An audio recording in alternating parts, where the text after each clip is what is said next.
Hello, I'm April Jones, and we at Jones Law Firm care about you, your family, and your well-being.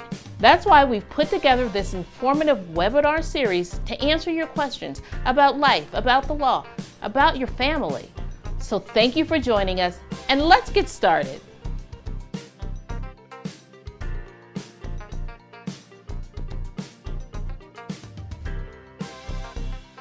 Hi everybody, it's 12:30. Let's go ahead and get started. Welcome to Jones Law Firm PC's webinar series, COVID-19, Your Family, Your Finances, and Your Future. Today, we are bringing you the experts on divorce, Jones Law Firm PC and the Jones Law Firm PC team. So as you know, I'm April Jones. I've been an attorney 29 years. We've had Jones Law Firm in Colorado 20 years, and we do family law exclusively. And with me is the amazing Jones Law Firm divorce team, family law team, and I'm going to let them introduce themselves. And then we are going to get started in a different kind of setup today. We're going to just take your divorce questions, kind of like a round table, just answer them and just see what that's like. See if we can get you the answers you need by just jumping in and hitting a bunch of questions at once. So we have a lot of short questions, so we're going to see if we can just get you a lot of information. Patrick. I'm Patrick Barkman. I wasn't born in Colorado, but I got here as fast as I could. I've been an attorney for 22 years. I'm admitted in Colorado, Texas, and the Cherokee Nation. Primarily I've done family law, criminal defense, and consumer bankruptcy. David.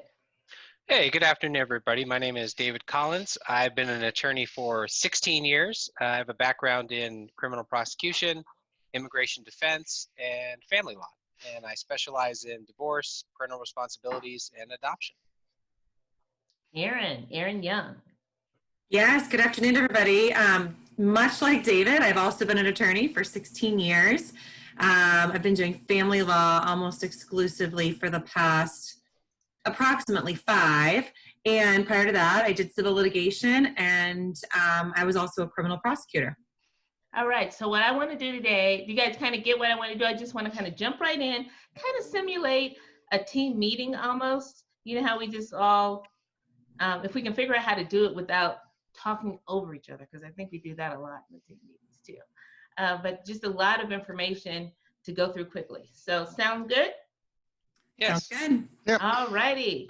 What is a no-fault divorce? And let's go clockwise. Erin. Well, I mean, the reality is that Colorado is a no-fault state. So there is no fault in divorce in Colorado. So it kind of doesn't matter, what your spouse has done in terms of the division of assets. Now, of course, there's different elements that'll be considered when we're talking parenting time, decision-making, all that when children are involved.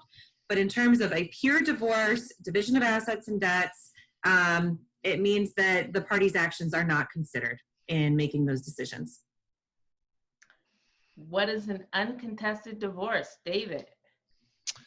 An uncontested divorce is a divorce in which the parties are not disputing the filing of the petition, so they're both going to agree that the marriage is irretrievably broken. It doesn't mean that the parties are going to agree on everything. There are a lot of issues to resolve in a divorce. So you may agree to split the equity in the house, but you may not agree on how to divide your marital property or some of the things that are important to you. And you also may not agree, or may agree, on how to allocate parenting time and decision-making for children if you have children as a result of the marriage. But to be truly uncontested, you have to agree on every single thing or they'll send you back home, right? That's right. And so, I apologize. So yeah, I mean, the main point is it's pretty rare to get an uncontested divorce unless the parties are going to stipulate and agree on every aspect of the divorce. And in divorce, that means dividing all your assets and debts. And if you have children, resolving child support, parenting time, and decision-making for those children, and maintenance if that comes up in the marriage as well, if one party should pay the other maintenance for some period of time. What are the procedures for getting a divorce in Colorado? I think that's a little broad. Let's skip to how much does it cost to get a divorce? Okay, you want me to handle that? Okay, well, unfortunately, it's the annoying lawyer answer. It depends. We'll all say the annoying lawyer answer together on the count of three. 1, 2, 3. It depends. depends. Right. So if you have an agreement with your spouse on all or most of the issues, that's obviously not as expensive because lawyers charge for their time. So, and most of what we do is outside of court. Probably 95% of what we do on a case occurs outside of the courtroom in terms of preparing documents and filing them and reviewing them. So if you've agreed on all or most of it, that keeps your costs down. That's not saying that you should give up claims that you have, but if you and your spouse are able to work things out and approach it, we can file as a co-petitioner, and that keeps your costs down. If it becomes there's a lot of stuff to fight about. For example, if you have a big marital estate, there are a lot of assets. Some of them are assets that were acquired before the marriage, so we got to figure out what is their value relative to the marital estate, or there's a dispute over whether or not it's marital property. That takes more time, that makes it more expensive. If we're fighting over the children, who are they going to live with most of the time? Well, what's the parenting time situation going to be for the other spouse? Do we agree on what both spouses' incomes are so we can calculate child support? If that's an issue, then that becomes more expensive. It may require hiring experts. So in a dispute over who has primary custody of a kid, you might have what's called a CFI, which is a child family investigator, that would interview the parents and the children and their secondary contacts like family members and friends and prepare a report to the court. That's a cost that you have to factor in. If there's, you can also have what's called a PRE, which is a parental rights evaluator, that has more power and more things in their toolbox that they can do to prepare their report for the court. That might be an expense. If there's a dispute over property, we might have to hire an expert to go through bank accounts for us, for example, and that adds into an expense. So the short answer is the more you and your spouse can agree on, the more you can keep the costs down. But if you can't reach an agreement, you can't reach an agreement, and that's what you've got us for. How do I file for divorce? You get your paperwork, you fill it out, you file it with the court. You file a summons and petition with the court. If you are in agreement, you both can sign the petition as a petitioner and a co-petitioner, and then you file that with the court. But that's how you file for divorce. You actually file the paperwork with the court to start the process. Do I need an attorney to get a divorce, David? No, of course not. The truth is, the vast majority of divorces are filed in Colorado pro se by people who do not hire an attorney for a variety of reasons.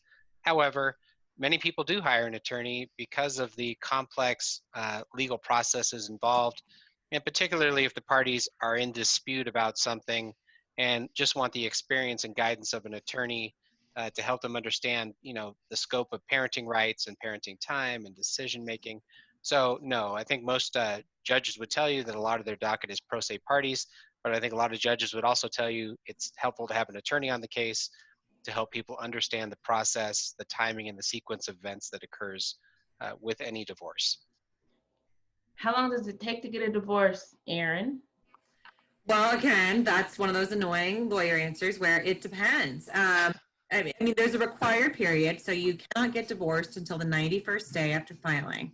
Or actually after serving the other party. So that's the date you're working with, is it's at least a 3-month period. However, of course, we've got some issues going on with the pandemic, and courts have had to be closed for 2 months. So you can still get your divorce in that 3 months if you guys are able to reach an agreement on all the terms. I would say it would probably be difficult to get your divorce in 3 months if you're requiring a hearing.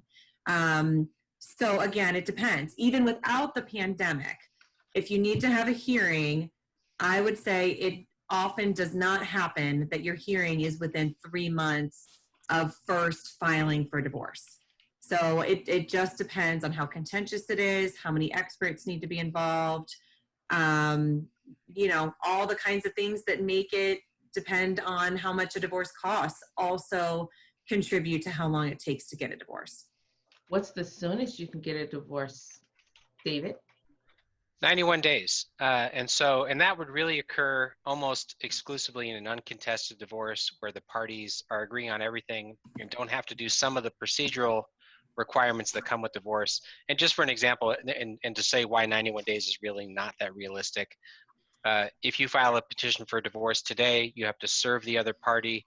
Once the case begins, the court's going to schedule a status conference with you, which you must attend, which may not occur for 30 to 45 days after you file it, or longer, depending on the court schedule. The main barrier is that you have to attend mediation. You have to schedule that, attend it, and submit proof of that to the court before the court will entertain having a final hearing or entering a decree. If the parties file a joint petition and it is uncontested and they're resolving all issues, a court could grant a petition close after the 91st day, but that's not realistic in most cases. It would be closer to 6 months on a case where there are some issues to resolve, but maybe not a full-blown contested hearing. The thing I like about when people come in and they want to get divorced as soon as possible, and you say, okay, if you really want to get divorced in 91 days, you've got to fill out your financial affidavit. We need to do a joint petition. We need to get all the paperwork done, covered, doing a case management order, the stipulation. What's the stipulation called when you don't go to the case management order? When you don't go to the case management conference because you did a joint stipulation? A stipulated case management order. Yes. So you do a stipulated case management order and you basically just have a package. So you can do this where I even have people, we prepare everything before they even file. So we just file the whole party. So it really is a matter of waiting 91 days, calling the clerk and saying, hey, we filed everything. Can we get it signed? Can we get it signed? Can we get it signed? Get it signed, and they get divorced. That doesn't happen often, but when people want it to happen, they can make it happen. So there's that. Getting back to the issue of how long it takes and whether or not you can do it without a lawyer, I used to tell people, if you don't have any kids and you don't have any real property, and you haven't been married that long, you probably can do it on your own. There are forms available. If it's more complex than that, if there's real property involved, if there's retirement accounts involved, especially if you have kids, you want to at least talk to a lawyer. And like April said, there are things that we can do to help advise people, to help them put their own divorce procedure together. But generally speaking, it's a lot cheaper to hire a lawyer up front than it is for it to be a couple of years after your divorce. You find out something was wrong and you need to hire us to come back and fix it, because sometimes we can't fix it. Right. Or sometimes by the time you call us, even if it's during the case, you've already given up so much that getting it back, I call it, we got to fight our way out of a paper bag. If you come to us initially, we could have gone in there and the things that we know we can do, we could have possibly have taken care of things. Like one thing that I think this is a good example, and you guys just kind of jumped in, the initial status conference. So you know how you could read the case management order and it'll tell you in the initial status conference, you're just going to come to court, get your financials filed before, make sure you take a parenting class. And then when you get there, things can happen such that the court is issuing orders. So you're not going to necessarily know that from reading the case management order, that you could show up in court and if you're in front of the judge, say, Your Honor, I haven't had my child, they took the child from me and I haven't had my child for 2 weeks, and the other person had never had him a day before then. And the court can make orders, or they can make financial orders. You guys want to jump in on that? Yeah, that's how case management case management hearings can take on a life of their own that people aren't expecting. Right, and I've had that happen even in cases where I'm appearing as the attorney. There's no indication that something's going to happen, and we end up having a full-blown hearing just at the ISC. So, I mean, again, if you've got a complete agreement with your spouse, that's great. But a lot of times people will tell me, oh, well, he or she has agreed to all of this. But have they really, right? You may think you have an agreement, but it's only an agreement if both sides agree. So if you show up and a scenario like April outlined, where one side's saying that they haven't got to see their kids, or let's say one side says, I need one, he's got 3 cars, I need one of them so I can drive to work, or I need spousal maintenance on a temporary basis because I don't have any income because I was a stay-at-home mom or something like that. Right, and You he can said he's not going to give me another dime or let me see right, the kid, Your Honor. right. So you don't want to be the guy standing there thinking there wasn't a fight and suddenly there's a fight. Right. You want to be prepared, and that's why you need a good team around you. And another good rule of thumb, if the other side has a lawyer, you need a lawyer. You need a lawyer. What about when the other lawyer's just real nice to you, Aaron? Especially if you're representing yourself. Yeah. Be aware. Yeah. Flies with honey. Right. Anything you want to add, David? Yeah, I would just agree that if your spouse or the parent of your child has a lawyer and they're nice, that's great. More courteous lawyers are welcome in this world, but it doesn't mean they're on your side, and it certainly doesn't mean they're doing you any favors. And so they'll be as nice to you as they can, but their job is to advocate for their client and not for you. Yes. I'll speak up about that personally. I typically try to be as kind as possible to people representing themselves, but my job is to represent my client. And so although I am trying to be, kind and respectful, that does not mean that I am trying to represent the other party or give them advice that may help them. Right. And one of the things we hear a lot when clients are hiring us on modifications, they'll say, oh, well, we got divorced, but we had the same lawyer. No, you didn't. No, you didn't. One of you had a lawyer and the other one did not. Yeah. Right. Absolutely. Okay, let's jump in. Let's pick a question and we can all jump in on another one.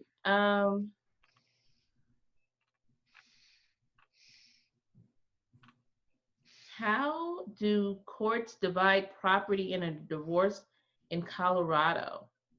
And how will our property be divided? I'll just start off by saying Colorado is an equity state, not a community property state, which means the court can do what's fair.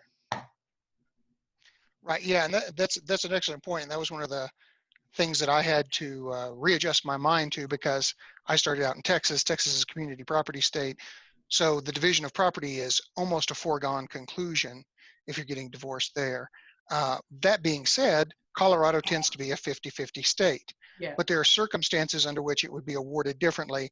Like, for example, you have one spouse that never worked during the marriage, doesn't have any assets in their own name, doesn't have a lot of employment prospects or things like that. Then the court might be more sympathetic to awarding more property to that spouse. If there's a history of domestic violence, things like that, the court may say that, well, under the circumstances, the victim of the domestic violence may be entitled to more in the property division. I mean, again, it's one of those it depends answers, but in a normal divorce, it's going to be divided 50-50. And one of the things you also have to take in consideration is when we say assets, we're talking about stuff and debts.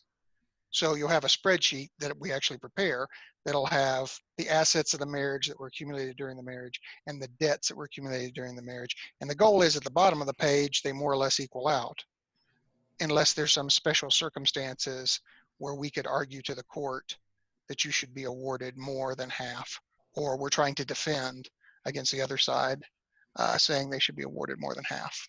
I had a case once where the wife wanted to argue that the husband should be awarded less than half, and they were married like 30 years. Right. So we ended up bringing, because she said he didn't really contribute because she worked and then came home and cooked and cleaned, and all he did was work. So we brought in neighbors to say how they saw him mowing the lawn and washing the cars.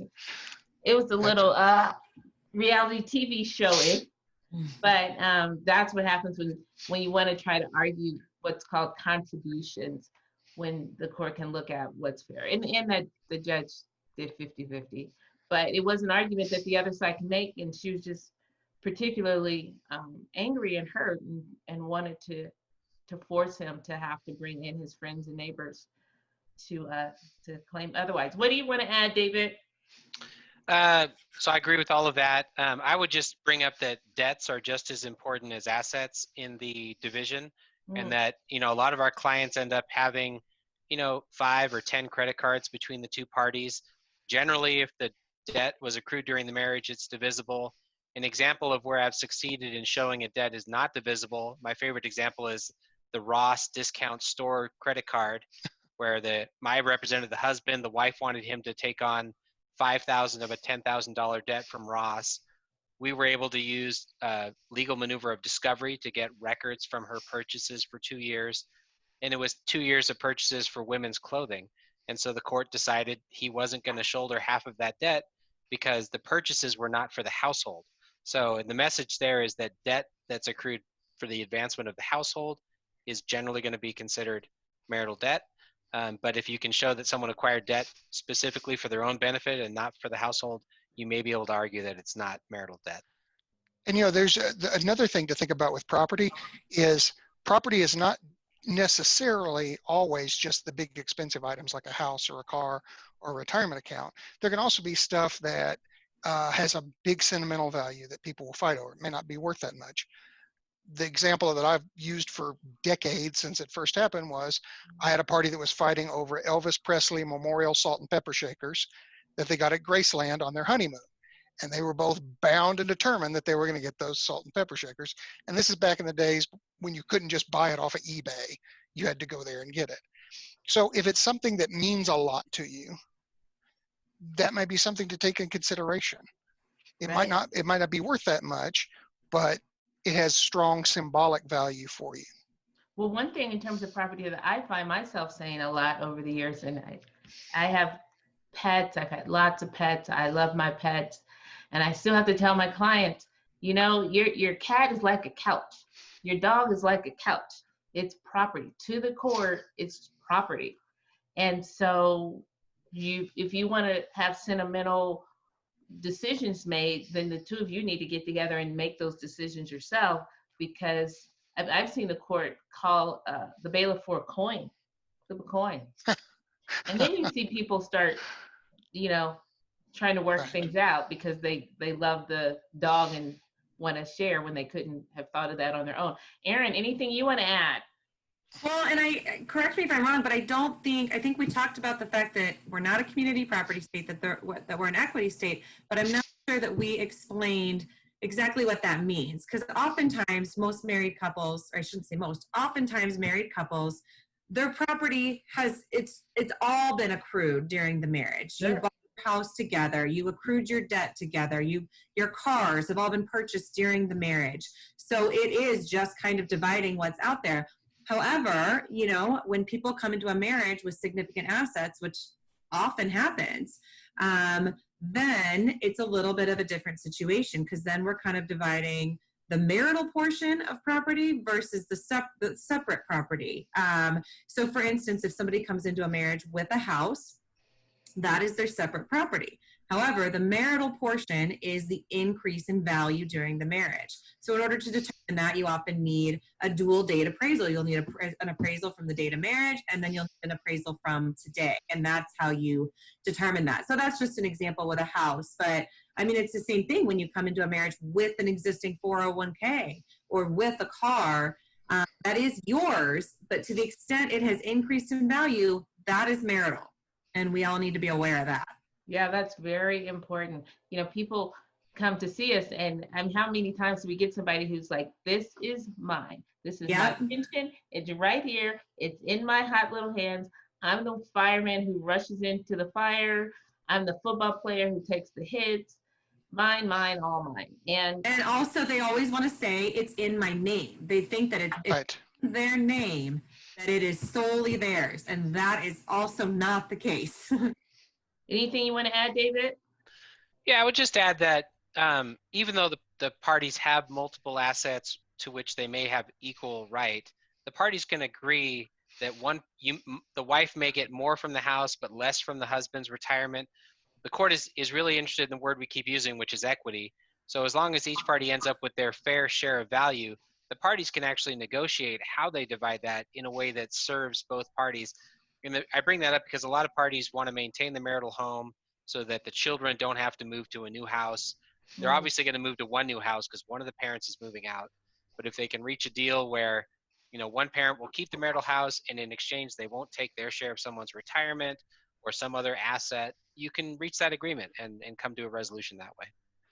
Hey, April, there's a question that just came in that's very it's timely with that. It says, what about a business formed during the marriage, built together, but only titled in one spouse's sole ownership? Doesn't matter how it's titled. Exactly. What is your opinion, Aaron? Exactly the same. That's 100% marital property. David? It needs to be divided equitably. I agree, and often in these cases, we'll hire an expert to do a business valuation because a business may make $100,000 a year, but may be only worth $30,000.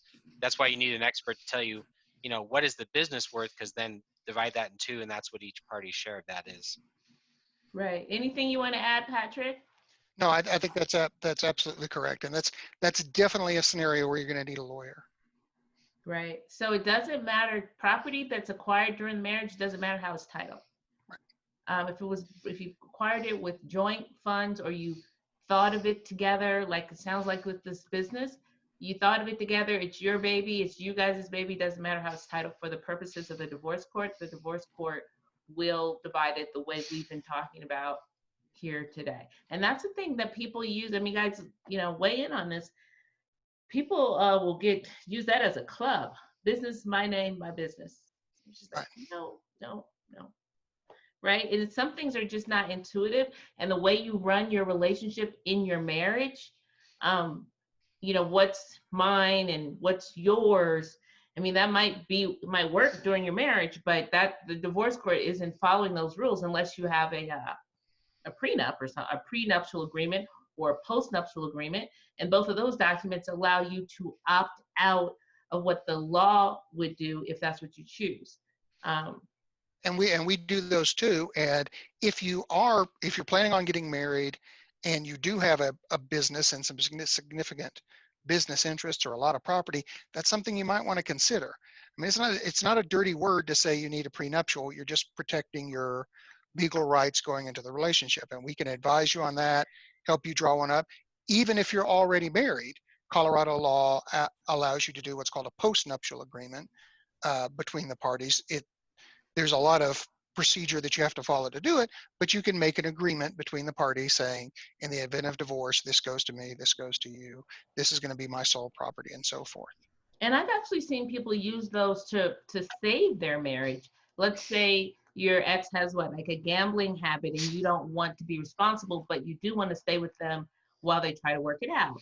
Or if someone has an inheritance that might grow and it just eats them up inside to share, you can just draft a document around it that says, okay, fine, you don't share it, you can now stay together and live out the rest of your lives, and the other person doesn't have to live in fear that they're going to lose what they got from grandpa. Like, things affect people emotionally, and the good thing about coming to a lawyer, if you can let us know what the buttons are, we can draft documents around it, and you don't just have to just throw out the baby with the bathwater or just rip things off.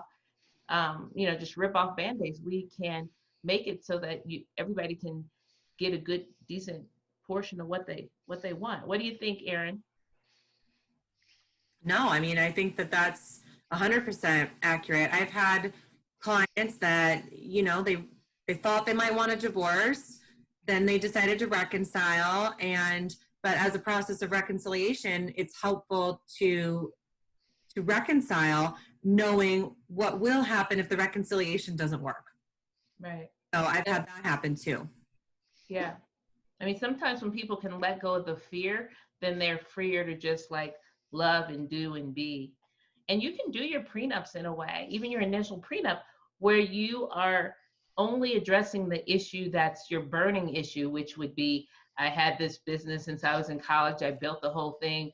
I don't want you to take this business, but I do want every dime we make in every other context to be marital, right? Or sometimes people say, I want to preserve what I have, but everything else can be joint. So you can write these in a way that really helps you and your family and get you what you need. It doesn't have to be like in the movies, the baseball player who writes it where he gets everything and the girl gets nothing, and then you're miserable. You can just really maybe just dial in and protect the thing that you're worried about. David, what do you think? You do lots of prenups. Well, I think that's right. I mean, I think since we're on the subject, I'll just say that to execute a prenup, the parties have to engage in a comprehensive set of financial disclosures to each other. So you really have to disclose all of your assets to each other in order to arrive at what is going to be considered a separate asset and remain a separate asset during the marriage. And I agree with everything else y'all have said as well. April, there's another question that just came in that's really timely. How is common law marriage defined in Colorado? Which is funny because we have several common law marriage cases right now.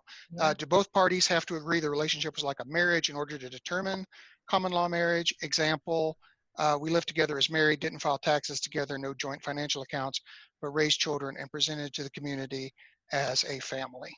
Well, that has lots in it. So, and I'll jump in because we like to do this in a team meeting, because the thing about common law marriage, it depends on the facts and it depends on how things are being interpreted. So to be common law married, you need to hold yourself out to your community as married. And in the question, they're saying that they held themselves out as a family. That's not the same thing. But then you did say, I believe in the question, that they held themselves out as married. Yes. Lived together as married, didn't file taxes together. Well, I don't know. They just said live together as married. So it depends on what as married means. If you tell people that you're married, or you let people assume you're married and you don't correct them, you see that a lot. So by the time you get, and if you have kids, by the time they get out of elementary school, everybody's calling you husband and wife, and you're just going along with it. Kind of like when someone calls you by the wrong name, you don't correct them. Right, yeah. So that's one of the things. The statute does talk about, did you file taxes together? Did you have bank accounts together? What type of legal, were you on each other's health insurance? And those are certainly indicators. But you could not file taxes. You could file, I had a case where they filed taxes together and the court concluded that they defrauded the IRS. You're not married, but you're criminals. So it depends. But Erin, what do you think? No, I mean, I agree with everything that you guys have said. Common law marriage is one of those that it's another one with kind of an annoying lawyer answer of it depends. And the evidence is different in every single case. There are some cases where it seems abundantly clear. You've been in a relationship for 20 years. You've called each other husband and wife the entire time. You both wear rings. You file taxes together. Those kinds of things. Essentially, the more evidence you have, the better. It doesn't mean that the court wouldn't find you to be married with less evidence, but I would say that the primary factor is what the people around you believe of your relationship. Right. And old case law talks about people living together, but we all know these days that that's not an indicator of whether or not you're married. So one thing you get, what about when people, David, they come in and they tell you that they think they're married and that they got engaged? So being engaged definitely does not make you married. It makes you not married, right? If you're engaged. Yeah. It's actually a clear indication that you're not married. Right. And I'll just add that having children really doesn't mean you're married at all either. It's not a factor the court considers. I think Erin and Patrick are right. In a hearing on whether you're common law married, it's going to be an accumulation of evidence, one way or the other, that indicates you did or didn't hold yourself out to the community as married. And so you'll need that.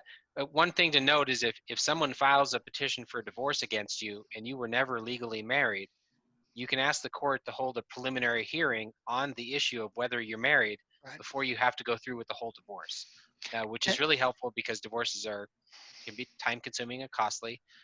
So the court, if you raise it, will address that issue first, hold a hearing, determine if you're married, and if you're not, they will dismiss the petition for divorce against you. And the questioner kind of clarified it a little bit. He said, "Thank you. We wore rings and people thought we were married, same-sex couple, so people thought we were." So yeah, that's a good example of the kind of evidence that would be put in on a common law marriage, that if you're both wearing rings, you're presenting yourself to the community as a married couple. So that could be used as evidence to establish the existence of common law marriage. And I think, and David or April or Aaron, tell me if I'm wrong, in Colorado, it could be considered a same-sex common law marriage even if the start date was pre-Obergefell, right? I don't know. I actually don't know the answer to that. Okay. Hmm. I think that's correct. Obergefell is the Supreme Court case that legalized same-sex marriage in all 50 states. I think Just that for is the right. audience's benefit. I have had a judge actually hold that. So, I mean, in their particular case, I'm thinking of, there still had to be a hearing as to whether or not there was a common law marriage, but the fact that it was a same-sex couple was not the holdup in that case, if I'm recalling correctly.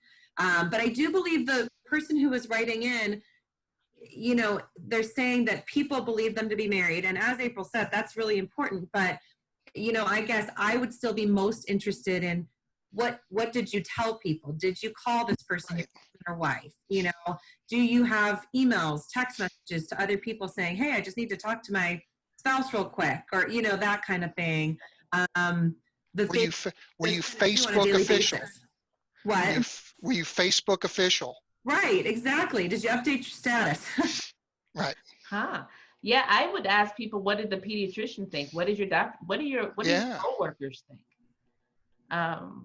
So that would be a question for you guys, for the couple that wore rings. What did people think?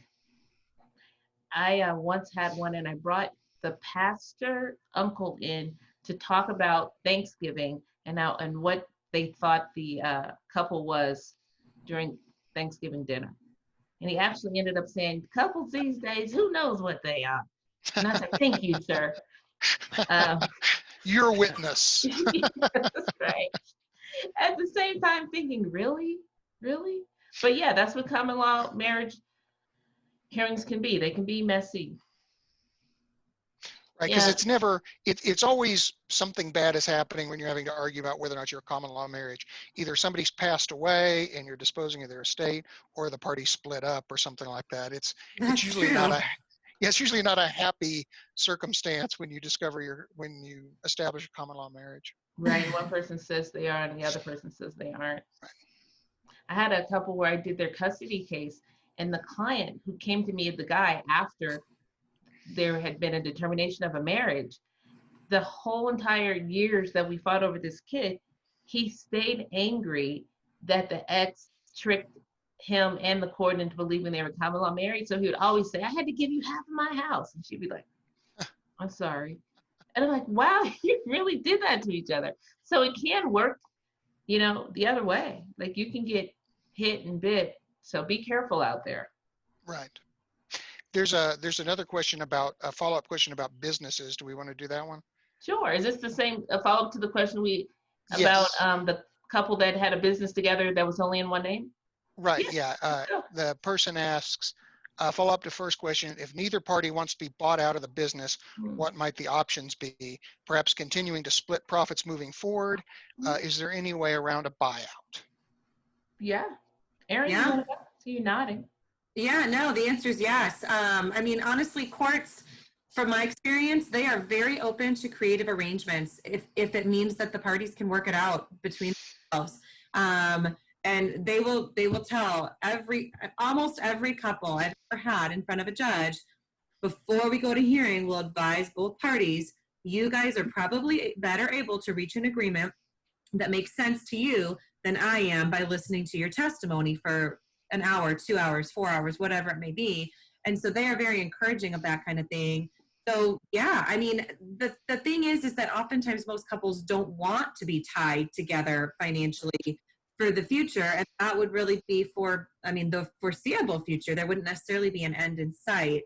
So, but if that feels good and comfortable to you guys, then that is definitely an option. I would suggest language in your agreement that allows you to have a change of heart down the road, or that you say, okay, if we get to a point where we don't want to do this together, these are the steps that we will take. That will save you from having to go back to court when somebody decides they don't want to do it this way anymore, because you already have this process in place. And you can make it, if you need the business to be together for a period of time to get your money out of it, you can say, after this amount of time, or before this thing, or if then that. That's where you get a lawyer. That's when you finesse it. What you don't want to do in that situation is just sign that we are going to have this business together, because you are likely not going to want to be together forever in that capacity. David, what do you think?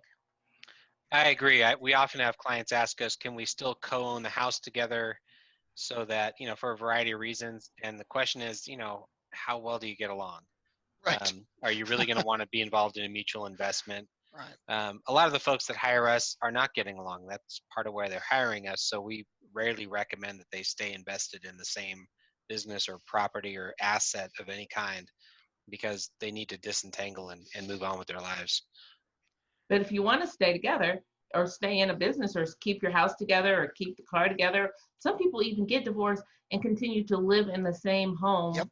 And never even effectuate a lot of what's in the court orders, Yeah. and live their lives. Yeah, if I can add to that, I had a client who the husband and wife had a mutual house together.